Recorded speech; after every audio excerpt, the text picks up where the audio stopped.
الحمد للہ رب العالمین والعاقبۃ للمتقین والصلاة والسلام علی سید الانبیاء والمرسلین وعلى آلہ واصحابہ الطیبین الطاہرین اما بعد فاعوذ باللہ من الشیطان الرجیم بسم اللہ الرحمن الرحیم فلما نسوا ما ذکروا به فتحنا علیہم ابواب کل شیء حتی اذا فرحوا بما اوتوا اخذناہم بغتہ فاذا هم مبلسون صدق اللہ العظیم۔ قابل قدر سادات کرام، علماء ذوی الاحترام، حاضرین و ناظرین سنی اجتماع، السلام علیکم ورحمۃ اللہ وبرکاتہ۔ میرے پیارے آقا صلی اللہ تعالی علیہ وسلم کے پیارے دیوانوں، آپ نے بہت سارے خطابات، بہت ساری باتیں، بہت ساری نعتیں، بہت ساری تربیت صبح سے لے کر اس وقت تک آپ نے حاصل کی، اور عشاء سے پہلے آپ نے ختم بخاری شریف کا حسین منظر بھی اپنے ماتھے کی آنکھوں سے دیکھا، اور اس سے پہلے محب گرامی حضرت مولانا سید امین القادری صاحب کا خطاب، اور ان سے پیشتر بلبل باغ مدینہ کی نعتیں بھی آپ نے سماعت فرمائیں۔ میں بھی تھوڑی دیر کے لیے حاضر آیا ہوں، اور آپ کی سوچ اور آپ کی فکر کے اندر کچھ تبدیلی لانے کی خواہش کے ساتھ حاضر آیا ہوں۔ میں چاہتا ہوں کہ اس عظمت والی کتاب کے ذریعے آپ کے دل و دماغ کو منور و مجلہ کر سکوں، جس کتاب کی شان میرا رب خود بیان کرتا ہے، ذالک الکتاب لا ریب فیہ۔ اللہ کی کتاب کے اندر کوئی شک کی گنجائش نہیں۔ اس سے پہلے کہ میں کچھ معروضات پیش کروں، آئیے جس طریقے سے میں پڑھاتا ہوں عقیدت و محبت میں ڈوب کر اسی طریقے سے درود و سلام کا نذرانہ پیش کریں جس طرح میں پڑھاؤں۔ الصلاۃ والسلام علیک یا رسول اللہ، الصلاۃ والسلام علیک یا حبیب اللہ، الصلاۃ والسلام علیک یا نبی اللہ، الصلاۃ والسلام علیک یا نور اللہ، وعلی آلک واصحابک یا حبیب اللہ، صلی اللہ تعالی علیہ وسلم۔ ہم اور آپ اس وقت جس دور سے گزر رہے ہیں وہ غفلت کا دور ہے۔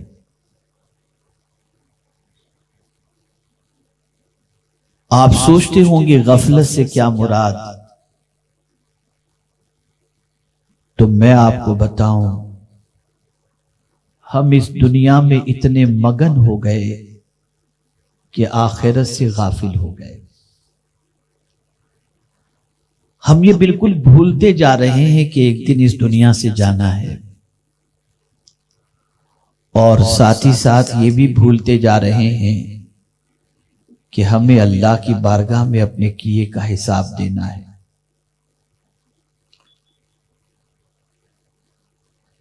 اس طریقے سے اس دنیا میں ڈوبتے جا رہے ہیں جیسے اس دنیا میں ہم کو پرماننٹ رہنا ہے، اور ساتھ ہی ساتھ کوئی لذت ایسی نہیں جو دنیا کی ہم چھوڑنا چاہتے ہوں، اور کوئی ارمان ایسا نہیں جو ہم نہ چاہتے ہوں کہ اس دنیا میں پورا نہ ہو۔ صبح اٹھتے ہیں تو دنیا، رات سوتے ہیں تو دنیا، بلکہ خواب میں بھی دنیا ہی نظر آتی ہے، اور حد تو یہ ہے کہ کعبے کے سامنے بھی دنیا، گنبد خضرا کے سامنے بھی دنیا، سنہری جالیوں کے سامنے بھی دنیا، اور اسی کے ساتھ ساتھ غوث پاک کے روزے کے سامنے بھی دنیا۔ اور اسی دنیا کی محبت میں انسان اتنا ڈوبتا جا رہا ہے کہ کسی بھی طرح سے وہ دنیا کے عیش سے محروم ہونا نہیں چاہتا، وہ چاہتا ہے کہ دنیا کا سارا سکون، سارا عیش اسے نصیب ہو جائے۔ تو پھر میرا مولا اس بندے کو خبردار کرتا ہے۔ وہ جو خود کو بہت طاقتور سمجھتا ہے، خود کو بہت اسمارٹ سمجھتا ہے، خود کو بہت ذہین سمجھتا ہے، خود کو بہت کلیور سمجھتا ہے، اور یہ تصور کرتا ہے مجھ سے بڑا عقل والا دنیا میں کوئی نہیں ہے، اور مجھ سے زیادہ طاقتور بھی کوئی نہیں ہے، تو پروردگار جل جلالہ پھر چند سیکنڈ کے اندر ہزاروں عمارتوں کو ملبے کے ڈھیر میں تبدیل کر کے دنیا کو یہ بتاتا ہے کہ ایک تیرے خواب ہیں، ایک میری قدرت ہے۔ تو بنا تجھے جتنے پلان بنانے ہیں، تو بنا تجھے جتنے منصوبے بنانے ہیں، تو جو کچھ کرنا چاہتا ہے تیرے حساب سے کرنے کی کوشش کر، لیکن ایک بات یاد رکھنا، ہوگا وہی جو میں چاہوں گا۔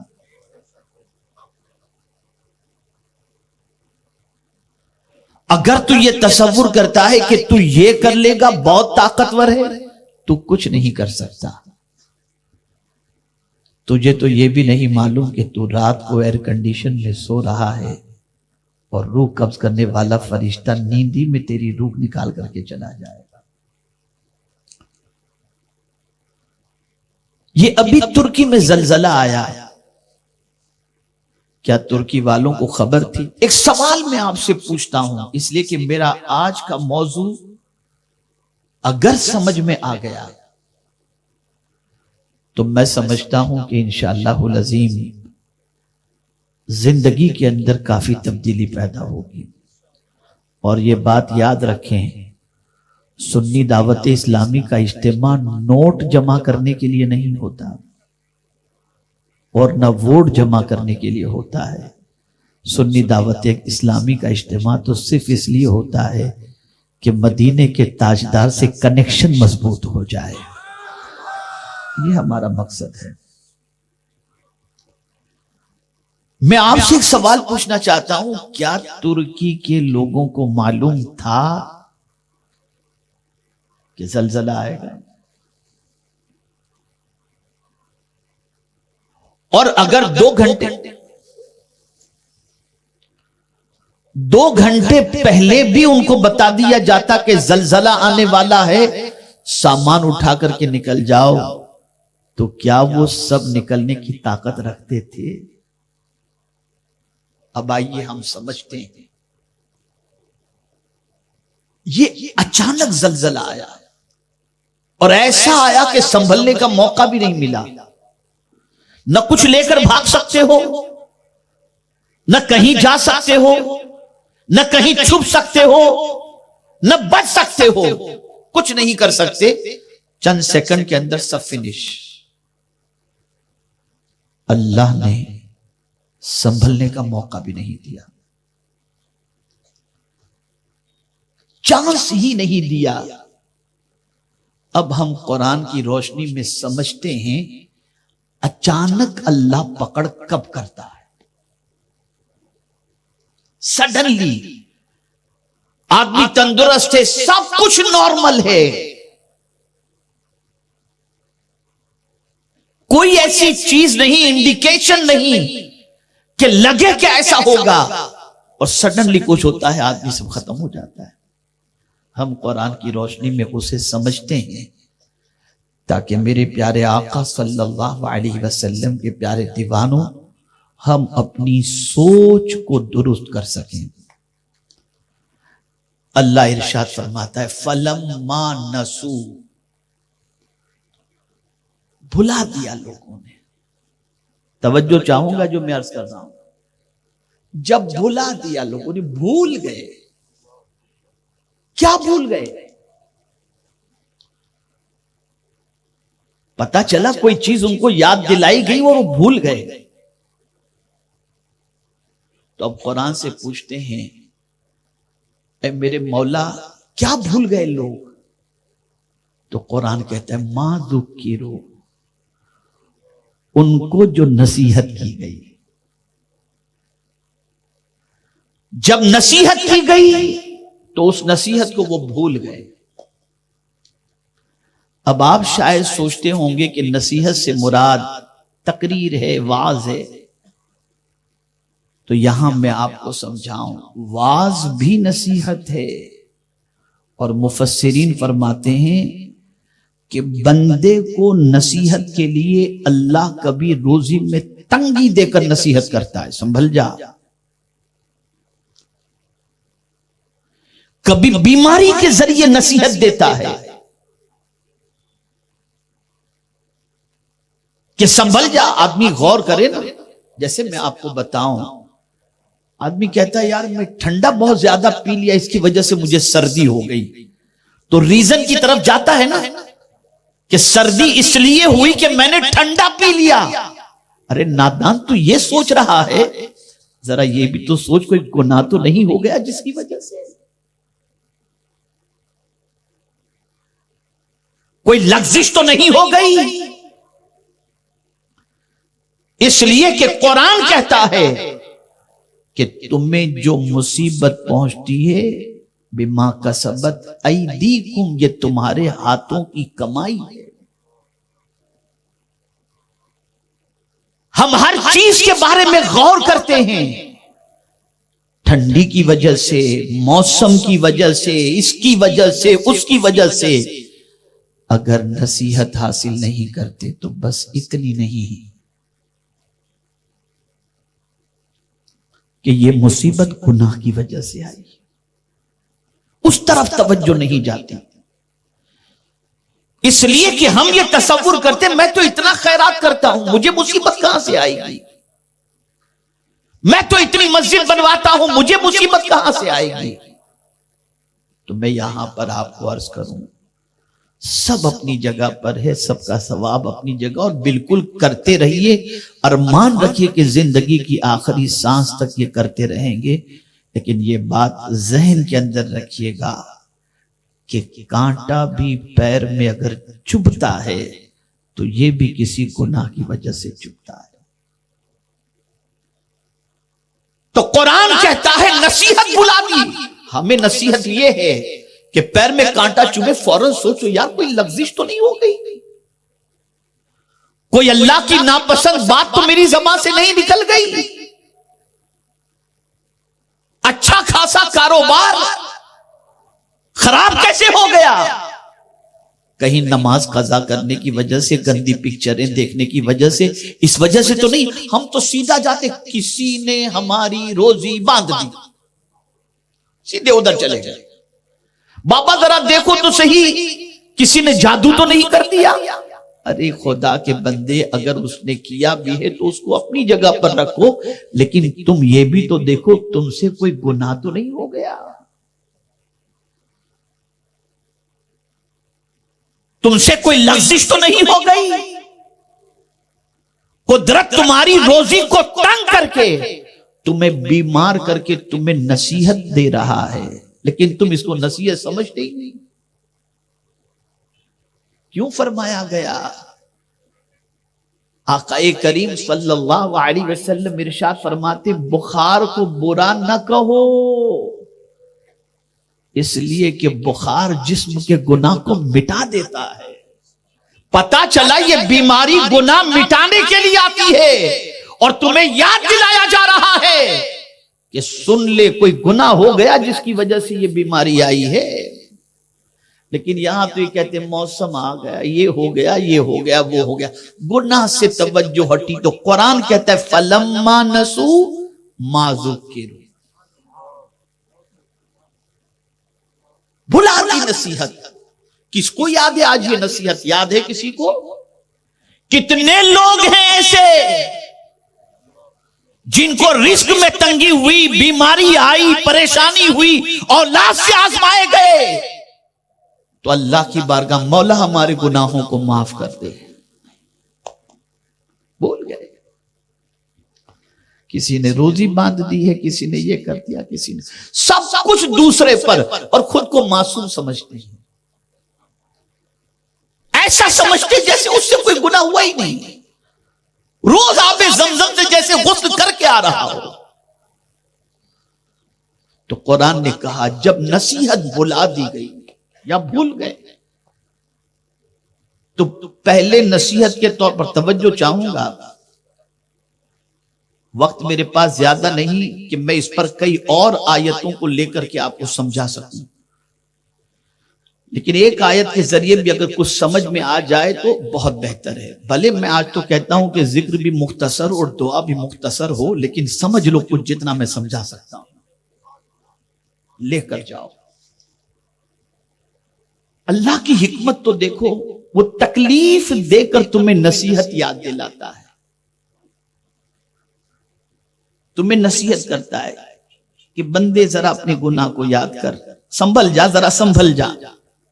تو ہم غذا سے سنبھل جاتے ہیں، سردی ہو گئی، شوگر ہے، اوہو بالکل نہیں، شکر بالکل مت ڈالنا، میٹھا بالکل نہیں کھائیں گے. لیکن میں آپ سے پوچھتا ہوں کبھی اتنا گناہ سے پرہیز کیا آپ نے؟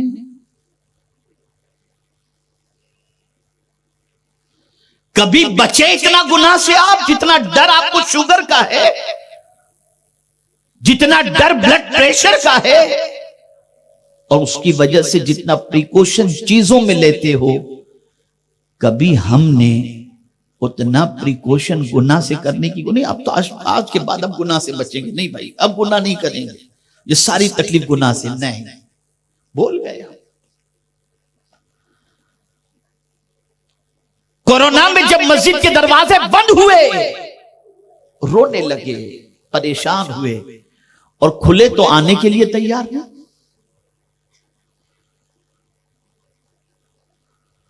یہ ساری چیزیں قدرت کی طرف سے ایک یاد دلانا ہے. مت بھولو میرے بندو، میرے ہاتھ میں سب کچھ ہے. یاد دلا رہا ہے اللہ عز و جل. اب کچھ لوگ ایسے ہیں کہ اس کے بعد بھی نہیں سنبھلتے. ایک تو نصیحت کے ذریعے، کچھ تقاریر کے ذریعے، جیسے اجتماع میں آپ آئے، کچھ نصیحتیں آپ کو کر دی گئیں، جمعہ میں آپ گئے، خطابات آپ نے سنے، اس طرح سے کچھ نصیحتیں آپ تک پہنچی، اور اس طرح سے واعظ کے ذریعے بھی آپ کو جو ہے وہ نصیحت، واعظ و نصیحت آپ کو کی گئی تاکہ آپ سنبھل جائیں. لیکن نہیں، بس تو ایک طریقہ تو اللہ نے آپ کو سنبھالنے کا اور ہم کو سنبھالنے کا یہ کیا کہ واعظ و نصیحت کا مسجد کے اندر اہتمام. دوسرا طریقہ بیماری، تنگ دستی، اس کے ذریعے اللہ چاہتا ہے کہ بندہ سنبھل جائے اور نصیحت قبول کر لے. اب آپ دیکھیے اس کی حکمت، اس سے بھی بندہ نہیں سنبھل رہا تو اب کیا کرتا ہے اللہ؟ اللہ اکبر، اللہ اکبر. فتحنا علیہم ابواب کل شیء. اللہ فرماتا ہے اس پر ہر چیز کے دروازے میں کھول دیتا ہوں. میرے وہ بھائی جن کے پاس بے پناہ دولت ہے، وہ یہ تصور نہ کریں کہ میں ان کو ٹارگٹ کر رہا ہوں، وہ صرف اتنا سمجھیں کہ قرآن کیا کہہ رہا ہے۔ قرآن کہتا ہے فتحنا علیہم ابواب کل شیء، ہر چیز کے دروازے میں ان پر کھول دیتا ہوں۔ مال خوب آ رہا ہے، پیسہ خوب آ رہا ہے، نام خوب ہو رہا ہے۔ جو نصیحت نہیں قبول کرتا اللہ اس پر ساری چیزوں کے دروازے کھول دیتا ہے، ساری چیزوں کے دروازے۔ اب اس کی فیلنگ شروع ہوتی ہے،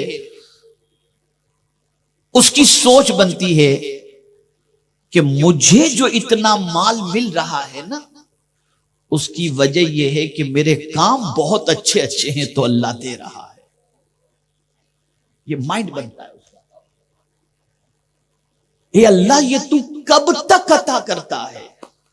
تو فرمایا اللہ اکبر ابواب کل شیء حتی اذا فرحوا، اس وقت تک اللہ دیتا رہتا ہے جب تک کہ بندہ اس میں مگن نہ ہو جائے اور یہ سوچنے لگے میرے پاس تو اتنا کروڑ ادھر پڑے، اتنا ارب ادھر پڑا ہے، مجھے کیا ٹینشن، مست ہو گیا۔ اور ان مستوں کی ایک علامت بتاؤں، ان مستوں کی علامت یہ ہے کہ دعا گڑ گڑا کر نہیں مانگتے، اور ان مستوں کی آنکھوں سے آنسو بھی نہیں نکلتے۔ جو یہاں تک مال میں ڈوبے ہوتے ہیں نا، جلدی سے آنسو نہیں نکلیں گے ہوں گے، وہ تو ہنستے ہو کہہ کہ روئے وہی جس کے پاس کچھ نہ ہو، دل سخت ہو جاتا ہے۔ قرآن کہتا ہے حتی اذا فرحوا بما اوتوا، میں جب آج اوتو کے بارے میں غور کیا تو میری عقل دنگ رہ گئی۔ اللہ نے یہ نہیں فرمایا تو نے جو محنت سے کمایا ہے، یہ فرمایا میں نے جو تجھے عطا کیا ہے۔ اس سے پتا چلا کوئی مال کے آنے پر اپنی ہوشیاری نہ سمجھے، یہ قدرت کی عطا سمجھے۔ وہ جسے چاہے جتنا چاہے عطا فرمائے۔ قرآن کہتا ہے اللہ یبسط الرزق لمن یشاء ویقدر، اللہ جس کو چاہتا ہے کشادہ روزی عطا کرتا ہے، جس کی چاہتا ہے روزی تنگ کر دیتا ہے۔ تو یہ اللہ نے دیا ہے۔ مولا جو نصیحت بھول گیا، فراموش کر گیا، اس پر تو عذاب آنا چاہیے، اور تو اس پر ساری چیزوں کے دروازے کھول دیا۔ یہ ایک امتحان ہے۔ بہت توجہ سے سنیے گا، جو لوگ مال کی کثرت کو اپنے لیے بہت کچھ سمجھتے ہیں، انہیں ایک فکر یہ بھی رکھنی چاہیے کہ کہیں اللہ زیادہ مال دے کر ہمارا امتحان تو نہیں لے رہا۔ اس لیے کہ امتحان کے دو طریقے ہیں، ایک غریب بنا کر امتحان لینا اور ایک امیر بنا کر امتحان لینا۔ قارون کا امتحان بھی امیر بنا کر کے ہی لیا گیا تھا، فرعون کا امتحان بھی مال دے کر کے لیا گیا تھا۔ اور یہ بات اچھی طرح سے یاد رکھیں، ہر مال والا غلط نہیں ہوتا، نہ ہر مال والا جو ہے وہ گناہوں میں ڈوبا ہوتا ہے۔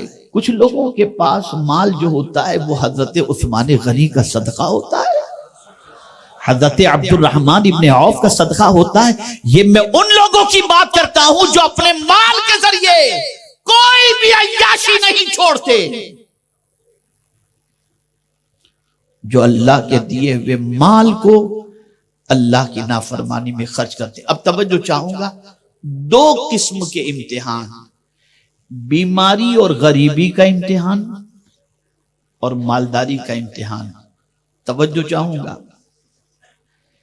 غریبی کا امتحان آسان ہے، مالداری کا امتحان بہت ٹف ہے، بہت مشکل ہے۔ حضرت امام احمد ابن حنبل رضی اللہ تعالیٰ عنہ نے 4 خلفاء کے دور دیکھے۔ اور خلق قرآن کے مسئلے پر امام احمد ابن حنبل رضی اللہ تعالیٰ عنہ کو کوڑے مارے گئے، لیکن ہمیشہ جب بھی کوڑے پڑتے تھے مسکراتے تھے۔ دو خلفاء کے دور میں کوڑے پڑے لیکن آپ ٹس سے مس نہ ہوئے، مسکراتے رہے۔ لیکن باقی دو خلفاء کے دور میں کیا ہوا؟ انہوں نے سونے چاندی کا ڈھیر حضرت امام احمد ابن حنبل کے سامنے رکھ دیے۔ امام احمد ابن حنبل کی آنکھوں سے آنسو آ گئے۔ لوگوں نے کہا حضور کوڑے کھا کر نہیں روئے، اس میں تو مسکراتے تھے، مال دیکھ کر کے آپ رو رہے ہیں؟ کہا اس کے امتحان میں بڑے بڑے پھنس جاتے ہیں۔ یہ امتحان بہت سخت ہے، بڑے بڑے پھنس جاتے ہیں اور بڑے بڑوں کی پارسائی کا جنازہ نکل جاتا ہے۔ تو امام احمد ابن حنبل دعا کرنے لگے، اللہ مجھ سے یہ سخت امتحان تو نہ لے۔ تو پتہ چلا مالداری آئی، اس کے ذریعے بھی امتحان، غریبی اور بیماری کے ذریعے بھی امتحان، لیکن مالداری کے بعد اللہ نے فرمایا حتی اذا فرحوا بما اوتوا، اس وقت تک آدمی دولت میں مگن رہا جو میں نے اس کو عطا کیا، مست ہے بالکل اپنی دولت میں، ایک دم عیش موج کے اندر زندگی گزار رہا ہے اور سمجھتا ہے میرا کوئی کیا بگاڑے گا۔ اب قرآن کہتا ہے اخذناہم بغتہ،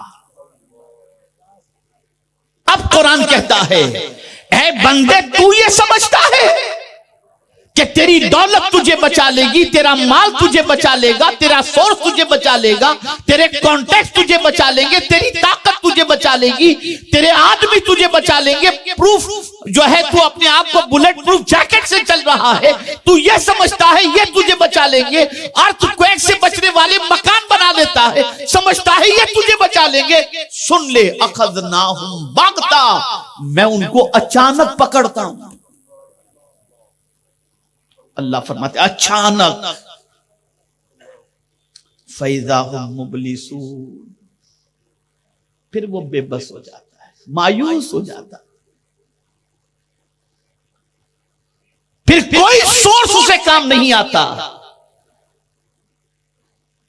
اور تحسر اور یاس کے عالم میں حسرت بھری نگاہوں سے سب لٹتے، سب تباہ ہوتے، سب برباد ہوتے نگاہوں کے سامنے دیکھتا ہے، اور اس اچانک پکڑ سے نہ بچ پاتا ہے اور نہ اپنی چیزوں کو بچا پاتا ہے۔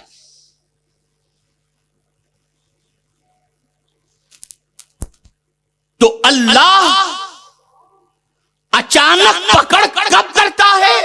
جب اس کی نصیحت کو بھلا دو۔ اچانک پکڑ کب کرتا ہے؟ جب دولت میں مست ہو جاؤ۔ اور قرآن نے ایک اور مقام پر کہا کہ اگر تم ان پکڑ سے بچنا چاہتے ہو تو تمہیں کیا کرنا ہے؟ اس لیے کہ گناہ کی وجہ سے پکڑ، گناہ کی وجہ سے سب کچھ، اب تم اس پکڑ سے بچنا چاہتے ہو تو تم کو نسخہ بھی اللہ ہی دے رہا ہے، قربان جائے، اس لیے کہ اس کی پکڑ سے وہی بچا سکتا ہے۔ ان بطش ربک لشدید، بے شک تیرے رب کی پکڑ بہت سخت ہے، اس کی پکڑ سے وہی بچا سکتا ہے، تو خود ہی اپنے بندوں پر مہربان ہے تو نسخہ عطا کرتا ہے۔ وَأَنِيبُوا إِلَىٰ رَبِّكُمْ وَأَسْلِمُوا لَهُ مِن قَبْلِ أَن يَأْتِيَكُمُ الْعَذَابُ ثُمَّ لَا تُنصَرُونَ، پلٹ آؤ اپنے رب کی طرف۔ بہت دور چلے گئے تھے نا، خود کو بہت کچھ سمجھ رہے تھے نا، آؤ آ جاؤ اللہ کی طرف آ جاؤ، مت بھاگو اللہ کی طرف سے۔ اور خدا کی قسم اللہ کے اس پیار پر قربان ہونے کو جی چاہتا ہے۔ رب فرماتا ہے تمہیں کسی اور طرف پلٹنے کی بات تھوڑی کر رہا ہوں، وَأَنِيبُوا إِلَىٰ رَبِّكُمْ، میں تمہارا ہی تو رب ہوں نا، آ جاؤ نا میرے پاس، آ جاؤ نا، اللہ اکبر، تمہارے رب کے پاس آ جاؤ، پلٹ آؤ تمہارے رب کی طرف۔ اس لیے کہ تم کو میں نے پیدا کیا. اب دیکھیں ایک چھوٹی سی بات ہے، میں آپ کو بتاؤں. بھٹکا ہوا بچہ، گما ہوا بچہ، آوارہ بچہ بھٹکتا ہو، گھر سے نکل گیا ہو، ماں کی نیند خراب ہو جاتی ہے اور ماں کیا کہتی ہے؟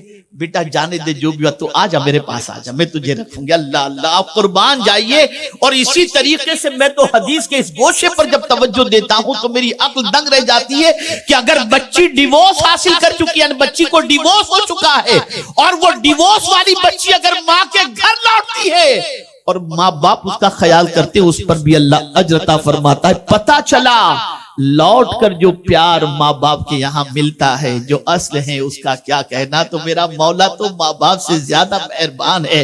فرماتا ہے بھاگنے والوں کہاں بھاگ رہے ہو، تمہارا میں رب ہی تو ہوں، پلٹ کر میرے پاس آ جاؤ، تمہارے رب کی طرف آ جاؤ. وَأَنِيبُوا إِلَىٰ رَبِّكُمْ وَأَسْلِمُوا لَهُ، اور اس کے حکم کے سامنے سر جھکا دو، جھک جاؤ اس کے حکم کے سامنے. من قبل ان یأتیکم العذاب ثم لا تنصرون، اس سے پہلے کہ تم کو کوئی عذاب گھیر لے، تمہاری طرف سے کوئی عذاب آ جائے اور پھر تمہاری کوئی مدد کرے نہیں، تمہارا کوئی مددگار نہ ہو، اس سے پہلے پلٹ کر تم اللہ کی طرف آ جاؤ. پھر وہی بات آئی اچانک والی، پھر اس کے بعد والی آیت میں وہی اچانک والی بات، یہ سمجھایا گیا آ جاؤ، اس کے حکم کے سامنے سر جھکا دو، اس سے پہلے کہ تم پر کوئی عذاب آئے، کوئی تمہاری مدد نہ کرے، اس لیے تم سرنڈر ہو جاؤ، اپنے رب کے سامنے جھک جاؤ. اور آگے کیا کرو؟ وَاتَّبِعُوا أَحْسَنَ مَا أُنزِلَ إِلَيْكُم مِّن رَّبِّكُمْ، اللہ نے جتنی بھی چیزیں نازل فرمائیں ان ساری چیزوں کے اندر جو سب سے اچھی چیز ہے وہ قرآن ہے. پانی بھی آسمان سے نازل ہوتا ہے. وَأَنزَلْنَا مِنَ السَّمَاءِ مَاءً مُبَارَكًا، اللہ فرماتے ہم نے آسمان سے برکت والا پانی نازل فرمایا. تو پانی بھی آسمان سے. اور ایک بزرگوں کی بڑی عجیب حالت ہوتی ہے، کیا بتاؤں. آپ لوگ ایسا کرنے سے پہلے بزرگ بننے کی کوشش کرنا، بہت ٹائم ہے. ایک بزرگ رزق سے بے پرواہ ہو کر کے بیٹھے ہوئے تھے. کسی نے پوچھا بابا آپ زمین پر روزی وغیرہ کے لیے تلاش نہیں کرتے؟ کہا کیا کروں، قرآن میں لکھا ہے وَفِي السَّمَاءِ رِزْقُكُمْ، تمہاری روزی تو آسمان میں ہے، میں زمین پہ کہاں سے تلاش کروں.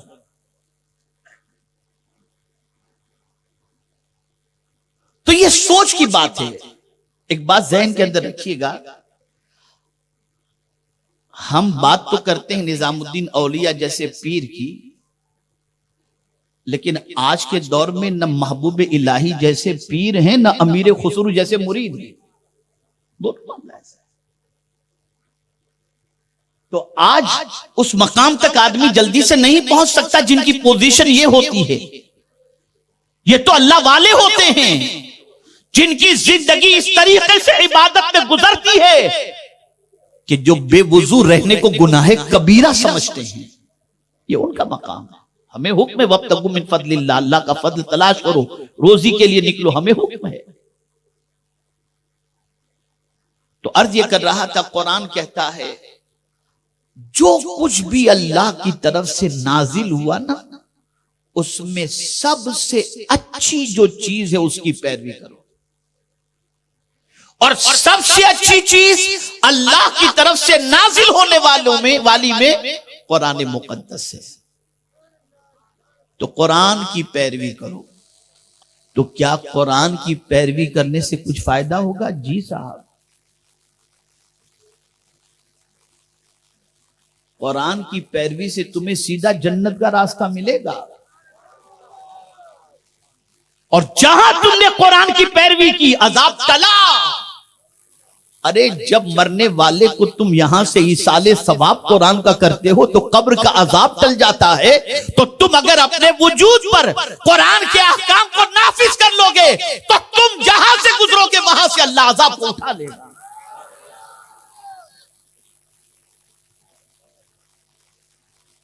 جب اتنی سمجھ میں بات آ رہی ہے کہ پڑھنے پر مرحوم کی بخشش ہو جاتی ہے، اس پر سے قبر سے عذاب اٹھا لیا جاتا ہے، تو جب اس کتاب کی پیروی کرو گے تو اسی لیے امام بخاری علیہ الرحمت والرضوان نے صحابہ کے حوالے سے فرمایا کہ وہ لوگ قرآن پر ڈٹ کر عمل کرنے والے تھے.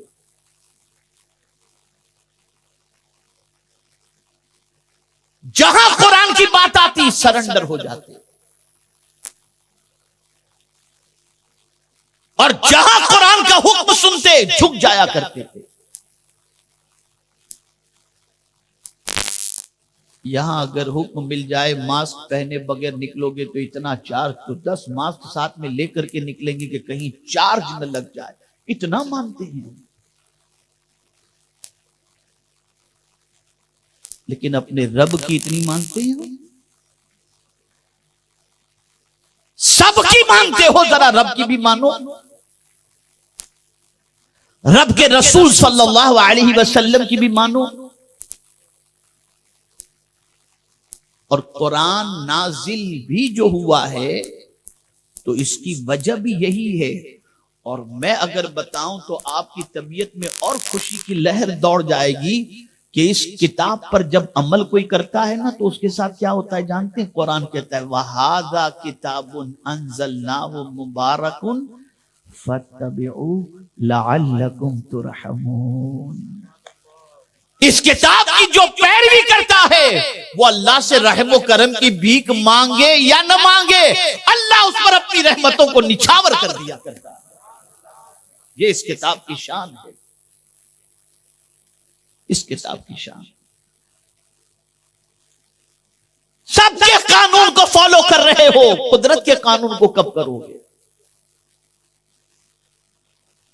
اور شرم نہیں آتی یہ کہتے ہوئے مسلمان ہو کر اللہ کی کتاب کو آخری کتاب مانتے ہوئے بھی اور سچی کتاب مانتے ہوئے بھی مولانا آج کے دور میں قرآن پر عمل نہیں ہو سکتا، معاذ اللہ من ذالک.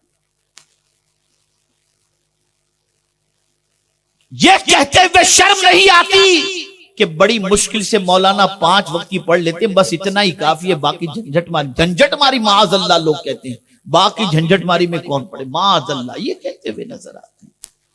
یہ مت کرو حرام ہے، نہیں سنیں گے. تو اب سن لیجئے قرآن نے کیا کہا. پہلے تو مایوسی کی بات کی، اچانک پکڑ کی بات کی، پھر واپس پکڑ کی بات. فرمایا پلٹ آؤ اپنے رب کی طرف، جھک جاؤ اس کے حکم کے سامنے، اس سے پہلے کہ تمہارے رب کی طرف سے عذاب آئے اور تمہاری کوئی مدد نہ کرے. اور پھر فرمایا اللہ کی طرف سے نازل ہونے والی چیزوں میں جو سب سے بہتر چیز ہے اس کی پیروی کرو، اور نہیں کرو گے تو من قبل ان یأتیکم العذاب بغتۃ وانتم لا تشعرون، اس سے پہلے کہ تم پر اچانک اللہ کا عذاب آئے اور تمہیں خبر بھی نہ ہو، اس سے پہلے اللہ کی کتاب کی پیروی شروع کر. پتہ چلا کہ جب اللہ کی کتاب کی پیروی اس کتاب کے ماننے والے نہیں کرتے تب اللہ کا عذاب اچانک آتا ہے. اسی طریقے سے میرے پیارے آقا صلی اللہ تعالی علیہ وسلم کے پیارے دیوانوں، جب نصیحت کو آدمی بھلا دے اور کوئی توجہ نصیحت پر نہ دے تب جا کر اچانک اللہ کا عذاب آتا ہے. اور جب اللہ کا اچانک عذاب آئے تو دنیا کی کوئی طاقت تمہیں بچا نہیں سکتی. اور تمہاری سوچ بھی وہاں تک نہیں پہنچ سکتی. تمہیں تو سب نارمل نظر آ رہا ہے، بھئی کوئی بیٹھا ہو آرام سے بیٹھا ہو، اسے کیا معلوم کہ زمین کے اندر کون سی پلیٹ ادھر سے ادھر ہوگی اور کب ارتھ کویک آئے گا، کچھ بھی نہیں. کوئی ادراک نہیں، کوئی سمجھ نہیں، کوئی خیال نہیں، کوئی خواب نہیں، مست ہے اپنی زندگی کے اندر اور چند سیکنڈ کے اندر سب ختم. اور پھر یہ بھی دیکھو کہ جب وہ قدرت اپنی طاقت دکھائے تو کس طرح سے دکھائے. اللہ اکبر. دیکھتے رہ جاؤ اس کی قدرت کو. اٹھے کٹھے ملبے کے ڈھیر کے اندر چند سیکنڈ میں چلے گئے, اور دودھ پیتے بچے کو بچانا ہوا تو 12 دن کے بعد زندہ نکال رہا ہے. یہ اس کی قدرت ہے. وہ بچانا چاہے تو کوئی مار نہیں سکتا, اور وہ مارنا چاہے تو کوئی بچا نہیں سکتا. پلٹ آؤ اس کی طرف, لوٹ آؤ اپنے رب کی طرف. دنیا میں بہت انسان تمہارے ساتھ مہربانی کا دعویٰ کرتے ہوں گے, لیکن اللہ جیسا مہربان کوئی نہیں, اور انسانوں میں مصطفیٰ جیسا رحم کرنے والا کوئی نہیں. اللہ رحمان و رحیم, مصطفیٰ رحمت للعالمین. اور آج کا مسلمان دونوں سے فاصلہ بڑھا رہا ہے, رب سے بھی دور ہو رہا ہے اور اس کے رسول صلی اللہ علیہ وسلم سے بھی دور ہو رہا ہے. تو فرمایا گیا جب نصیحت بھلا دی جاتی ہے تو اچانک عذاب آتا ہے, جب قرآن پر پیروی نہیں ہوتی تو اچانک پکڑ ہوتی ہے, سنبھلنے کا موقع نہیں ملتا. ہم میں کا کوئی نہیں جانتا کہ ہمارے ساتھ قدرت نے کیا فیصلہ کیا ہے, لیکن بس ہم اللہ کی بارگاہ میں دعا کرتے ہیں کہ تیری پکڑ سے تو ہی بچا سکتا ہے. میرے کریم ہمارے گناہوں کو معاف فرما اور اچانک والی پکڑ سے ہماری حفاظت فرما. یہاں پر 2 باتیں میں عرض کر دوں. مومن کی اگر اچانک موت ہو, اچانک موت مومن کی ہو جائے, کچھ بھی نہیں تھا بس ایسے ہی اچانک میں موت واقع ہو گئی, سکرات کی تکلیف سے بھی نہیں گزرا, تو اس کے لیے ہم اس کو عذاب نہیں کہہ سکتے جو اچانک میں مومن مر جائے. لیکن ایسا شخص جو کفر کی وادیوں میں بھٹکتا ہو اور اس کو اچانک میں موت واقع ہو جائے تو فرمایا گیا اسے سنبھلنے کا موقع بھی نہیں ملا. لیکن یہاں یہ بات میں ضرور عرض کروں گا کہ میرے پیارے آقا صلی اللہ تعالی علیہ وسلم کے پیارے دیوانوں, اللہ کی طرف پلٹو, توبہ استغفار کرو, گناہوں سے معافی مانگو. اس سے پہلے کہ گناہ کا توبہ کا دروازہ بند ہو جائے اپنے رب کو منانے کی کوشش کرو. اس لیے کہ آج جس دور سے ہم گزر رہے ہیں وہ دور اتنا سخت امتحان کا دور ہے کہ پہلے تو عمل کا معاملہ تھا, اب آج کے دور میں ایمان پر قائم رہنا بھی مسلمان کے لیے مشکل ہو گیا. اس لیے رجوع اللہ کرو, اللہ کی بارگاہ میں توبہ استغفار کرو, اللہ کی بارگاہ میں معافی مانگو, اللہ کو راضی کرنے کی کوشش کرو. اور میرے رب کی ذات اتنی عظمت والی ذات ہے کہ اس کو منانا سب سے آسان ہے. اس کو منانا بہت آسان ہے, بہت آسان ہے. میں ایک حدیث شریف پڑھ رہا تھا, ایک عجیب کیفیت بنی. گنہگار بندہ, سیاہ کار بندہ, دنیا میں اللہ اس کے عیب پر پردہ ڈالے رکھا. سب سمجھتے تھے تو نیک ہے, لیکن اندر کھانے میں گڑبڑ تھی. لیکن مولا نے پردہ ڈالے رکھا. اب جب قیامت کا وقت آئے گا تو وہ گھبرائے گا, یا اللہ میرا کیا ہوگا, میرا کیا ہوگا. تو فرمایا گیا اللہ اپنی چادر رحمت میں اس بندے کو اکیلے میں بلائے گا اور اس سے فرمائے گا بندے تیرے گناہ ہیں نا, ہاں گھبرا مت, دنیا میں بھی پردہ ڈال دیا تھا, یہاں بھی پردہ, جا سیدھا جنت میں چلا جا. یہ اس کی رحمت. اور اس سے کوئی یہ نہ سمجھے کہ ہمارے لیے اتنی آسانی ہے, چلو قیامت میں اللہ یہ فرمائے گا, یہ سوچ کر کے گناہ کرنا یہ تو اللہ کی رحمت کا مذاق اڑانا ہوا, یہ تو مذاق اڑانا ہوا. ڈرتے رہو اللہ سے, بخشش کی بھیک مانگتے رہو اللہ سے, مت بھولو کہ ایک دن جانا ہے۔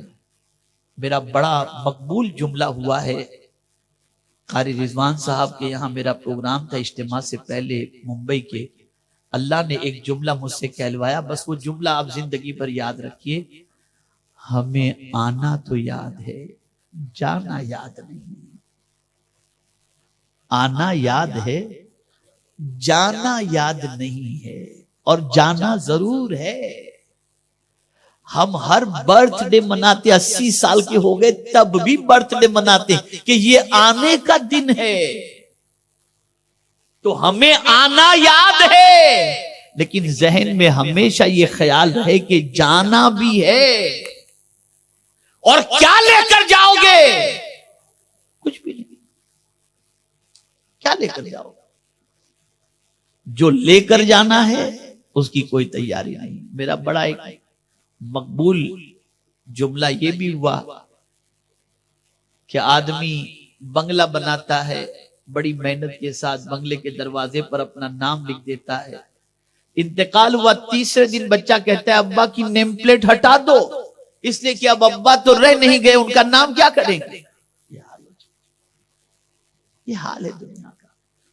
اور میرے ناقص مطالعے کے اعتبار سے میں نے سب سے زیادہ اگر بے وفا کسی کو دیکھا ہے تو وہ دنیا ہے۔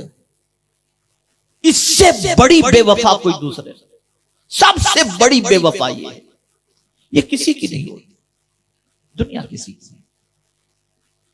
آدمی دنیا سے جی لگا کر بیٹھتا ہے، کس کی ہوئی؟ کچھ بھی نہیں۔ اب دنیا کے اندر یہ کیے وہ کہ کچھ بھی نہیں، نام بدل دیا، ادھر روح نکلی فوراً مردہ، لے جاؤ اس کو، ہٹاؤ بھگاؤ۔ اب کوئی یہ نہ سمجھے کہ کیا کاروبار نہ کریں، دھندا پانی نہ کریں، پیسہ نہ کمائیں، میرے بھائی یہ کہنے کا مقصد نہیں ہے، کرو، سب شریعت کے دائرے میں رہ کر حلال طریقے سے کرو، ناجائز کاموں میں خرچ مت کرو۔ اور یہ بات یاد رکھیں کہ جتنی کثرت کے ساتھ اللہ دولت عطا فرمائے، اللہ عز و جل کی رضا کی خاطر جائز کاموں میں اس پر خرچ کرو تو اس کا اجر کیا ہوگا؟ اللہ رب العزت کے پیارے حبیب صلی اللہ علیہ وسلم نے ایک حدیث کے اندر اس کو سمجھا دیا، من بنا للہ مسجدا بنا اللہ لہ بیتا فی الجنہ، جس نے اللہ کے لیے مسجد بنائی اللہ اس کے لیے جنت میں گھر۔ اب آپ دیکھئے نا، بھئی بنایا تو اللہ کا گھر، تو رب کے پیارے حبیب صلی اللہ علیہ وسلم فرما دیتے کہ جس نے اللہ کا گھر بنایا اسے اللہ محل عطا فرما دے گا دنیا میں، لیکن نہیں، جزا میں حضور نے جنت بتائی کہ تو دنیا میں اللہ کا گھر بنا رہا ہے، اللہ تجھے جنت میں گھر عطا فرمائے گا۔ میرے آقا جنت والا گھر؟ تو جواب ملے گا ہاں، روئے زمین کی جنت تو مسجد ہے، تو نے اپنی بساط کے مطابق انسانوں کے لیے جنت بنائی، اللہ اپنی شان کے مطابق تجھے وہاں جنت عطا فرمائے گا۔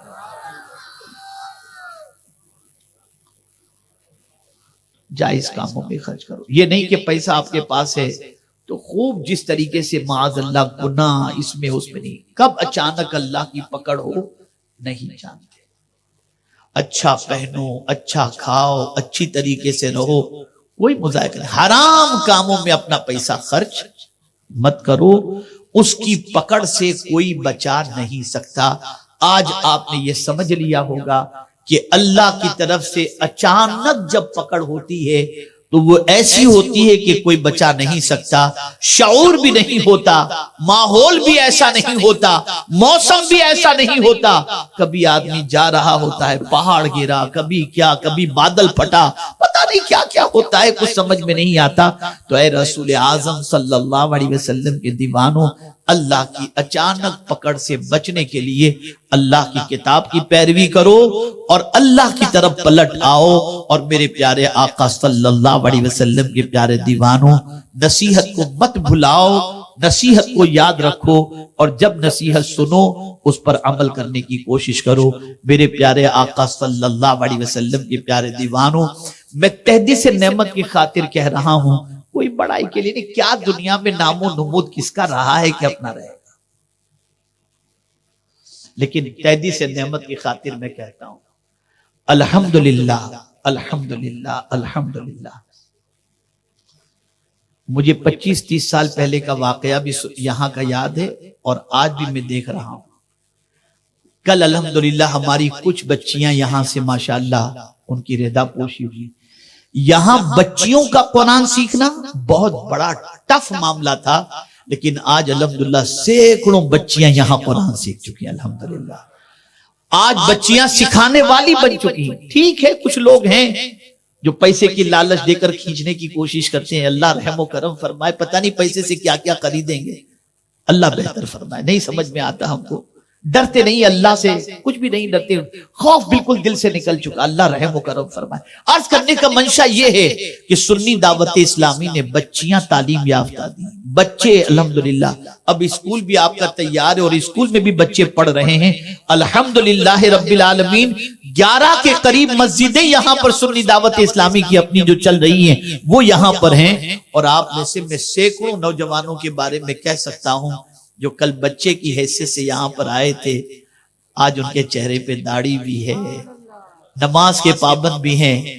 اور میں اپنے رفقائے دعوت جو سنی دعوت اسلامی کے یہاں کے ہیں، میں ان کو بہت چاہتا بھی ہوں اور ان کے لیے کبھی کبھی رات میں دعائیں بھی کرتا ہوں، اس لیے کہ باعمل میرے ساتھیوں میں جو تحریک کے ہیں ان میں بھاؤ نگر کے ساتھیوں کا مقام تھوڑا سا اچھا ہے ماشاءاللہ.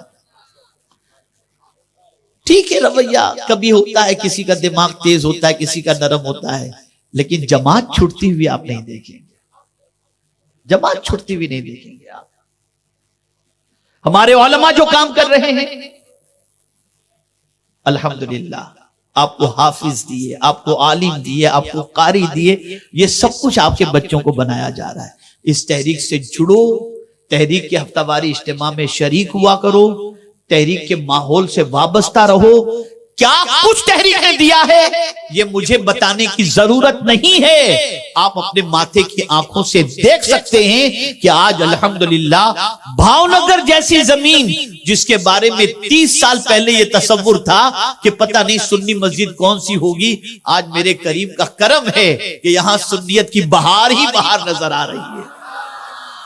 یہ ہمارے یہاں کے علماء، سادات، مومن باپو اور جتنے بھی علماء ہیں، ائمہ مساجد ہیں، یہ سب کی کاوشوں کا یہ بہت بڑا نتیجہ ہے. سنیت پر قائم رہیے اور آخرت کو مت بھولیے. آنا جیسا یاد رکھا ہے نا آپ نے، ایسے جانا بھی یاد رکھیے، بھولیے نہیں. اور کب جانا ہے یہ بھی نہیں معلوم، جیسے آنے کا بھی نہیں معلوم. آج تک کوئی ڈاکٹر یہ نہیں کہہ سکتا اتنے بج کر اتنے منٹ پر ڈیلیوری ہوگی. آنے کا ٹائم بھی کوئی نہیں بتا سکتا. تو نہ آنے کا پتا ہے نہ جانے کا پتا ہے، لیکن جب آ جاتے ہیں تو یہ آنا اتنا یاد رہتا ہے کہ چاکلیٹ بڑھتی ہے اور پتا نہیں کیا، بس یہ آنا 80 سال کے ہو گئے برتھ ڈے بنا رہے، آنا یاد ہے بھیا، ذرا جانا بھی یاد رکھو، جانا بھی یاد رکھو، اسے مت بھولو. کوئی پرماننٹ یہاں نہیں رہے گا، اور جب جائیں گے تو کیا چیز ساتھ آئے گی اسے بھی ذہن میں رکھو. اللہ رب العزت جل جلالہ، آقا کریم رؤوف الرحیم علیہ التحیۃ والتسلیم کے سر کو طفیل مجھے کہنے سے زیادہ عمل کی توفیق عطا فرمائے اور ہم سب کا خاتمہ بالخیر فرمائے. اللہ ایمان پر زندگی دے اور ایمان پر موت نصیب فرمائے. وما علینا الا البلاغ المبین. السلام علیکم ورحمۃ اللہ.